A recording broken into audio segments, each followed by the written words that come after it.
Host. Ladies and gentlemen of the crypto space, we're live on Wednesday, December 29th at 11:39 a.m. We're like 5 seconds away from the new year. It's time to figure out what the heck's happening right at 0 hour, the end of the year, and how we're going to head into 2022. There's so many assets, and in so many regards, the entire market operates with momentum. The entire market acts as an organism unto itself. But truly, it's discrete components. Every asset is kind of a market unto itself. So each individual asset has effects placed upon it by the macro market, by the macro economy. But also, there's a story and a narrative associated with each individual asset. In many regards, a market unto itself. So they need to be digested discreetly, granularly, and also have the external factors considered in the way each particular asset plays out with regard to price action. So we're going to take a look at the standard charts. Basically, the charts that we look at, as you guys know, are the core components of my portfolio. And I think they're the strongest narratives going into 2022. You always hear the Bitcoin narrative that the vast majority of the crypto space is destined for extinction, destined to fail. And I agree. I think like 90% or higher, and then that's just a rough statement indicating that the vast majority of stuff is not viable, doesn't have traction, doesn't have real meaning, hasn't reached critical mass, isn't really going to head anywhere. And that's why, especially the assets that we talk about, we focused on cash flow assets, we focused on assets that contribute to some sort of robust infrastructure. They have synergies with one another. They mirror functionality of legacy financials, banking, money markets, debt systems, so on and so forth. And these help establish more of a solid ground that these particular assets have longevity, they have staying power, they have potential, they contribute to a functional system rather than just an asset. Because that was a story in 18 and 19, and that's what everyone feared. That's what everyone fears in this current market. They look back at the 2017 highs. It was crazy. It was super duper blow off tops, but the markets came crashing down in 18 and 19 because there was no purpose, no use, no meaning, no functionality, zero cash flow. They did jack shit. It's basically just a capital raise. Assets unto themselves are worthless. Intrinsic value is worthless unless there is a functionality, unless it contributes synergy and utility in with regard to creating a system of capital flow, creating a system that has actual monetary velocity. These are profound properties of a microeconomic system because they have the analogy that's very obvious to macro financials, and that's extraordinary, and that's really what gives me a great deal of conviction heading into 2022. It's just not the same, and that is an extremely valid statement at this point. It is so not the same as 18 and 19, but as you guys always know, I will say it is the same, that the system can totally shit the bed. Fear spreads, and fear is a major component of markets. So we can have significant volatility, significant discounts across the board, and that's just entry opportunities. Entries are the hardest thing, and the markets are either at a premium or offering discounts. So right about now is a very interesting spot that's obvious in the charts where we are. Markets aren't at a premium, but discounts have been taken. The market right now is trying to figure out which direction it wants to head. Let's pop it over to the main screen. Let's do this. Curve chart. I mean, what else epitomizes cash flow than curve and the convex synergistic relationship? This is not a bearish chart for very well. I would like to see a couple of daily closes, but compared to the last times we were above 4.65, 1 and 2, two last times, we're seeing support on the TWAP, on the daily TWAP. And if you go out to the weekly or the monthly, you see even more support. I just wanted to zoom in for a little bit of granularity. So this barely had support, big wicks to the upside. but they were sold. So there's downward pressure. There was good accumulation. People were buying. They were hopeful that it would find support. But lo and behold, about 6 days into the break of 4.65, it failed. That was back in October. Then we had support hold. So we had a previous resistance and then a resistance that held. We had a resistance break, a big rip at the end of November, but that fell back down. This had a lot more support. Look at these: 1, 2, 3, 4, 5, 6, 7 closes with 4.65 as support, but then the sell-off. So let's see. Third time's a charm, and that's where we are. We're in that third attempt to turn 4.65 into support, and thus far, if you look at the first candle, like we haven't even had a break yet. That this bounced right off of it. I mean, you can't make this shit up. You can't make this shit up. Look at that candle. Look at that candle. The first candle post retest. This one wicked below, significantly into the TWAP. This one wicked below, followed by a very bearish confirmation. That's bearish candle coming off a wick below that particular price of support or desired support. So this one hit it, bounced right back into TWAP. This one didn't even get to it, right into the TWAP, and that would be nice. So the market's trying to figure itself out, directionality, who is in control, bulls or bears. But folks will see, especially novices or new entrants to the crypto space will see, oh, $6 is down to 465, and this is a great position. This is an incredible position because it didn't breach the 465. This is why technicals are so absolutely invaluable and critical to understand the state of an asset, because you have precedence, you have history. We were here before. We were here, and now we're here again. So we get to see that it's different this time. And I love that notion. Is it different this time? Is it the same this time? And in so many regards, this is the third time where in this particular region of price action, and thus far, it is different this time. The daily candle post a nice discount. It was a series of discounted days. Showed buyers stepped in at an increasingly higher price as compared to the past 2 times we were here. 42 people in the stream, 12 likes. We can do a little bit better. Who's in the stream? We got Dan's in the house. Always a pleasure. Can you please talk a bit about Sushi governance changes and tokenomics? It's very early. So basically, the governance proposal. This is probably one of the biggest narratives going into 2022. This is extraordinary, and it resolves tonight, December 29th at 7 p.m. This is a massive restructuring of a very powerful component of the crypto space. It's a full AMM that Daniel and crew want to take in a different direction and basically fold it into the Abracadabra Popsicle Wonderland ecosystem. And that has profound implications, considering the immense infrastructure it already has, considering the relationship with FTX and potential capital resources that are available.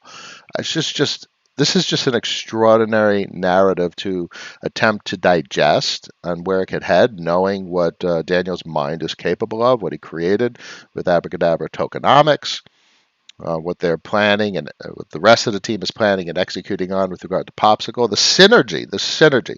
The reason this is extremely interesting is because of the synergies with all 4 components. Sushi, Abracadabra, Popsicle, Wonderland are extraordinary and tantalizing, really, to think about.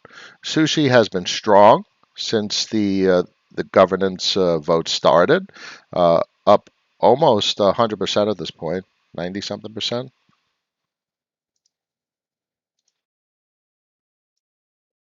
Yeah, solid 90%.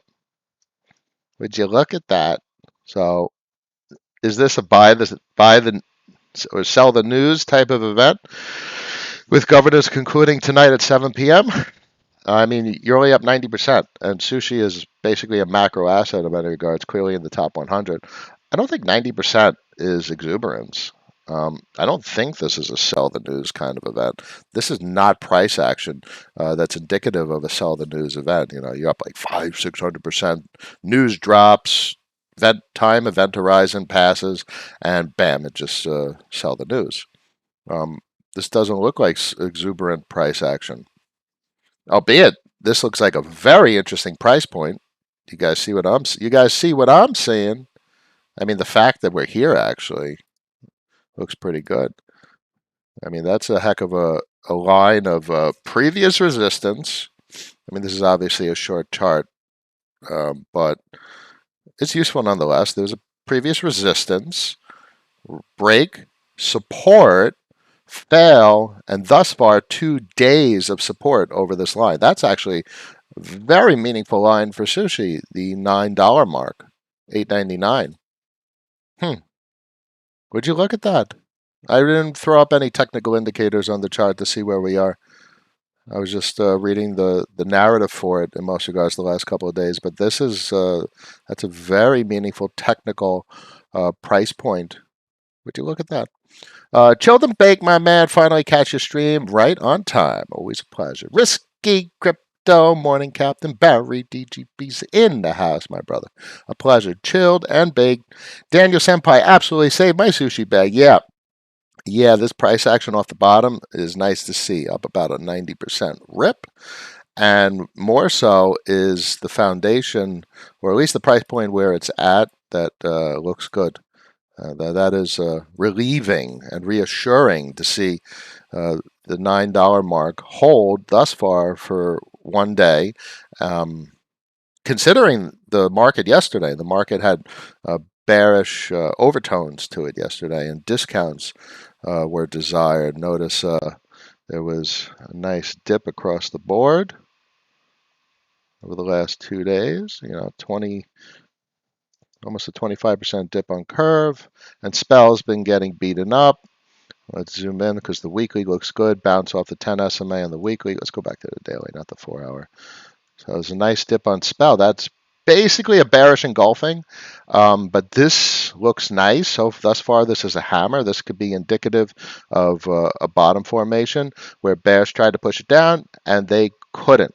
Closing in, I mean, dare this close even higher. The open was 2.2 cents. If this gets closer to 2.2 cents, there we have a dragonfly at the bottom. Is there a dragonfly at the bottom? I don't know. Candle patterns. It looks like a nice reversal candle is in the making. Was there 7 hours left in the chart? Let's take a look at how much it dipped yesterday. That's a nice dip. I mean, it was a 25% dip between yesterday and this morning's price action. So discounts have been had. You know, they're not steep discounts. This wasn't a systemic event. This wasn't, you know, risk off, cascading liquidations like we know all too well happens historically. If you zoom out, you can see it clearly in the charts. This was the Bitcoin derivatives cascade back at the beginning of the year, and that was a very bearish take. Very bearish effects on the markets. This is the weekly. Let's zoom out to the monthly on curve because nobody looks at the monthly on curve. I do. Look at that pitchfork. Look at that price action. This looks like basically an ascending triangle on the largest time frame for curve. That's extraordinary, at least in my eyes. And you zoom in a little bit, it still looks extraordinary. Everything about this chart is extraordinary, considering the fact that it's a hyperinflationary asset. We got a bit of a hanging man brewing on the weekly. Like to see weekend bullishness. 4 days, 8 hours left remaining on the candle. Zoom in on the daily. Double top. Somewhat of a, I don't know. I don't know. The head and shoulders was somewhat invalidated because the net line was broken. It's nice to see it above the daily TWAP, so that looks promising. It's above the midline on the fork, which is promising. Nice to see it get back above this big fat green line, and especially the top green line. The top green line at $5.70 is a historic price point during Curve's birthing process, during its hyperinflationary decay. That was a candle wick up to the top. So that would be nice to see as a price point being breached. I'd love to see the daily close above the midline, bounce around, get back up to the fourth bar of the pitchfork, and above 570. And then maybe turn 570 to support. We start seeing support on 570. That'd be crazy because thus far we've only breached 570 two times in Curve's history because this was a previous resistance that sets the precedence. This was a failed breakout, maybe third time's a charm. You get back up, and if you start seeing price action support on 570, that's an extraordinary achievement. That is a historic achievement considering the last times it was there and the precedence, the history of the 570 price point. That is an extraordinary price point. This thing was in hyperinflationary decay. It was getting sold hand over fist. It was collapsing. Oh, the calamity. And if it turns it into support, wow. Wow. Chilled and baked. Any thoughts on Vader? Off my radar. I agree. There's a lot of stuff. Vader, Tokamak. There's a bunch of stuff on Phantom. What is it? Liquid Driver. There's a bunch of stuff like that. I'm more interested in the assets they're accumulating. I am more interested in treasuries. I want to know what treasuries are buying. I see them as somewhat of like hedge funds. What are they buying? Because those are the protocols that are going to behave not like retail. Retail, oh, the market's going down. We got to sell. We got to sell. But the protocols are like, yeah, there's a discount. I'm buying. So the protocols are the ones buying rationally when discounts are available because they know the narratives and they know the reason they're accumulating these assets. You don't sell cash flow assets unless for a rational reason. Maybe you got tax obligations or it's income or you're rebalancing. But the whole point is there's such a demand because cash flow assets emit cash flow. You don't sell cash flow assets unless you have to. So there's so many reasons to irrationally sell cash flow assets. Very few reasons to rationally sell them. I mean, playing curve, like playing it like a day trader, that's insane. That's completely irrational. Playing curve like a day trader, that's insane. That's crazy. Doesn't make any sense from a long-term sustainable portfolio perspective at all. At all. The more I read about DOPEX and RDPX in particular, the more interested I get. Yeah, the potential's there. It's just you can't own everything you want to own. That's the bottom line. Um, Asun, good morning. Cal's in the house. Always a pleasure. Always a pleasure. Merry Xmas and Happy New Year. I appreciate it. You've been with me a long time, brother. You go walk along a stream and a babbling brook with the nice fishies and enjoy. Enjoy from me. That'll make me smile. Mix, aka apples. Maybe that's a good morning. I like it. I like it. Adrian, good evening. I love that where it's morning and evening and it's a big world and we try and help as many people as possible. Jake, Noah, do you know what they are trying to do with the Spirit Swap tokenomics in relation to Liquid Driver? Yeah, Spirit Swap has curve tokenomics. So if Liquid Driver is going to do something along the lines of a treasury and accumulate the assets and take circulating supply off the market. These are synergies and these are derivatives, and this is how markets prop itself up or create feedback loops that are price appreciative. So that's interesting. I haven't deployed, frankly, I have barely anything deployed on Phantom and Avalanche at the moment. I haven't touched anything. Geist and Blizz are completely off the radar. My new camera has hand gestures and it constantly, I got to turn those off. Zoom? Come on, camera. All right, you get Big Head Noah for the day.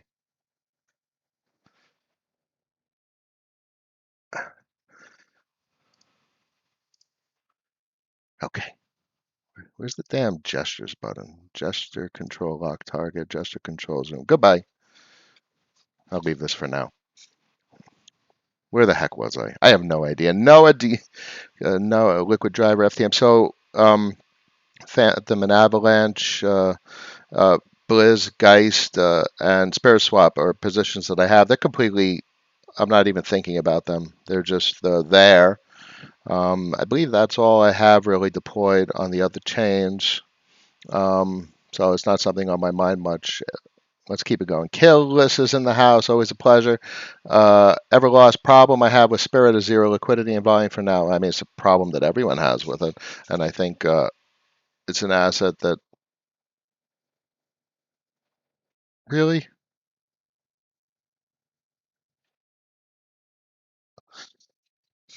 Thanks, new camera.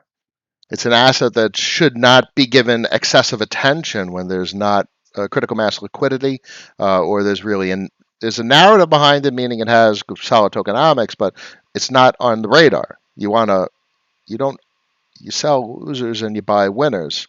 Albeit you could take the punt. There's always, the nice long-term punt. You take 1% and you see what happens in 4 years. So I have a Spirit swap position in Spirit that's locked for 4 years. Great, groovy, grand.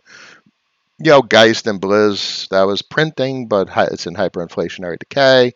It's a punt as well. Those were 1% plays. 1% plays to 10% plays changes everything. Deploying excessively to something that doesn't have an established narrative can be very destructive of a portfolio. So please be careful as always. In the US, when doing taxes this year, I have so many complicated DeFi transactions. Any thoughts on finding a good CPA?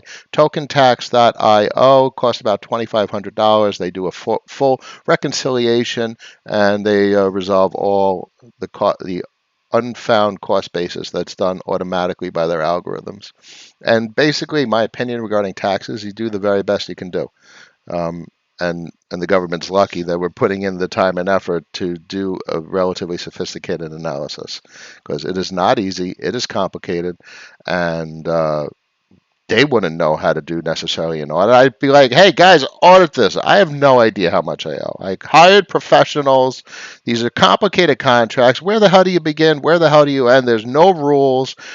They're not going to be able to attack the DeFi space granularly. They're going to have to do some sort of blanket, macro tax where you could to simplify things because these are very sophisticated smart contracts that all have nuances to them and it's so not straightforward. They don't even have rules for a lot of these scenarios. They don't have rules for a lot of these scenarios. That's the bottom line. JJ, evening Noah, hope I'm doing well. Thank you very much. I appreciate it. Dan, now I wish I went in with a full 1% versus 0.5% at $6 sushi. Yeah, sushi's doing well. I think the governance resolution tonight at 7 p.m. is very exciting. I think the narrative that's building behind it as an order book DEX as well as its AMM. And I mean, just thinking about, uh, Abracadabra and leverage and lending and Popsicle for liquidity provisioning and MIM as a base pair across the entire ecosystem, cross chain. That's extraordinary. Extraordinary. The synergies that you could talk about in story form. Noah, do you answer Twitter DMs? If not, what would be the best way to speak to you privately? I try. I don't really. I try and keep my interaction with folks public. You could ping, I could respond and as best I can. You could use AskVid. I do video responses. People ask me questions, and I have 300 video responses thus far. That's a lot. I have 4 questions I got to get to, but AskVid's pretty cool. This is a great platform that Shun created. Shun's a great developer out in Cali, and his product was I used the remote talk for a while, and that was really cool. So I really like his products. AskVid. So here's the URL. It's in the description for the stream today.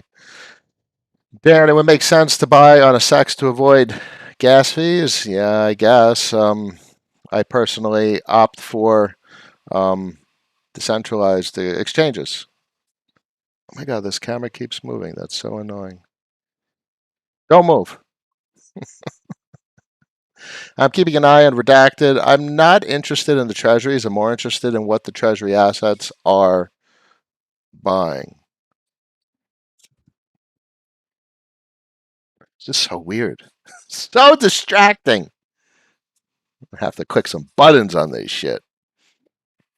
Given the spike in bribes per dollar via ICX, one could argue that it's becoming almost more of a solid cash flow asset. Sure. I mean, Tetra really nailed that one, picking CVX over CVX CRV. Um, I don't know.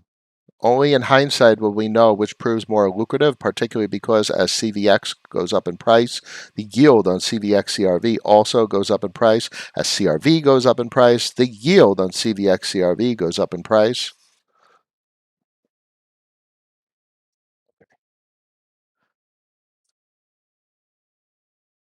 2 seconds. I'm so distracted by this gesture lock.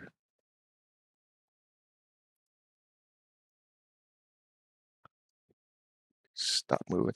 Yeah. Um, so yield on CVX CRV is proportional to the price of CVX as well as CRV. So if CVX goes up in price, bribes are are more attractive, and that drives up the yield on CVX CRV, which encourages people to lock CRV into CVX CRV because there's more yield available numerically, visually, and that it's all related. The optics of a position as well as the price action of a position, they're synergistic as well. And markets are very susceptible to optics, and that's how you get new participants, and that's just that fuels existing participants just remaining in position and not liquidating. And that's the whole point. Cash flow assets are strongly encouraging persons to acquire, accumulate, and not liquidate. And that's a powerful position for an asset to be in, and that's really unprecedented for the crypto space. Assets never paid people in the crypto space, and assets basically don't pay people in legacy finance. REITs are basically dead. They're all basically negative real yield. Preferred stocks are all negative real yield. They're basically bleeding out. Anything that isn't above CPI, but pretty much like 10-15%, are negative real yield in terms of debasement, so on and so forth. Um, Vasco, how Spell cash flow? Please explain. Well, Spell does buybacks. You want to see Spell cash flow? You go over here and you go over to the farm page and Spell. No, you go over to the borrow page and interest. People are paying interest on billions, $6 billion worth of debt. And that's the cash flow. So the cash flow isn't necessarily isolated as well with Curve. Curve is really the cash flow machine, with convex being the derivative of how to access it. But there's a huge amount of cash flow for Spell, which gets used to buy back Spell from the open market that's given to S Spell stakers. So that's the way that works. So it's kind of ingrained or auto compounding cash flow. That's the best way to think about Spell's cash flow. So it's not necessarily isolated. It's good for the price action of the asset. It's not necessarily good from a cash management perspective because you don't have an isolated cash flow that could be claimed on a periodic basis. Chilled and baked. So Vader uses Luna burning mechanism for stable, has Rune and Ohm tokenomics mix. That shit is off the charts, at least worth taking a look. Sure, I don't have any capital for a position. So even if I looked, it wouldn't be something I could take a position in. I was barely able to, like a feral wolf, I gnawed off an arm to find capital for a position in Sushi. Sushi is part of the core portfolio currently, and it is sized at 2.2%. Oh, I was able to carve it off pretty nicely. Nice size position. Um, Apple for the professor. I get it, my man. I get it. Actually, that's pretty cool. For the whole class. Good morning, Kumar. Doggo, she's in the house. Mike Bennett, a pleasure. Thank you. I wish everyone the best in 2022. How is Popsicle going to fall in the ecosystem when you're going to be allowed to leverage Sushi LPs on Aber instead? Well, Popsicle facilitates automatic liquidity provisioning everywhere, so you'll be able to deploy an LP on Sushi, but that's not necessarily what people optimally want. That's a specific LP, but Popsicle has a capacity to migrate and manage. It's basically like a hedge fund. It moves the LP position around to attain maximized returns. It's a liquidity provisioning protocol, and that's a big deal. So that's a fascinating and tantalizing functionality when you consider the synergies between all the protocols. Dams in the house. Always a pleasure. Andrew Thomas, how do all the DAOs play out? Seems like they're derivatives of Curve and become more and more in Ponzi. Yes, well, derivatives based on derivatives increases the risk profile. I don't even want to think about the DAOs necessarily, but I think of them as treasuries and they're accumulating assets. And I'm more interested in the assets they're accumulating than the treasury asset themselves. Do you think there's socio-political reasons FTM isn't on Coinbase? No idea. I don't know. The Coinbase is all business, so it's all about profit. Um, let's wrap up the stream. I got to run back to work. Unfortunately, I'm trying to wrap up the New Year's. I got a bunch of stuff I need to get done with before New Year's, rather. And that's rushing me a little bit today. But it's a pleasure as always. My favorite time of the day, 12:09 p.m. Wednesday, December 29th. I'm going to get out some content hopefully before the New Year's, before the end of the week. But I wish everyone the best and a prosperous 2022. Stick with cash flow assets. Be rational. Watch the position sizes. Don't spread too thin. Don't go all in. Concentrate on portfolios. Usually perform the best over time. Time the market beats timing the market. And all these fancy things that we talk about all the time. I wish you all a wonderful day. Tell everyone to subscribe. After party on Discord because you know that's 24/7. And I will see you next time. Peace.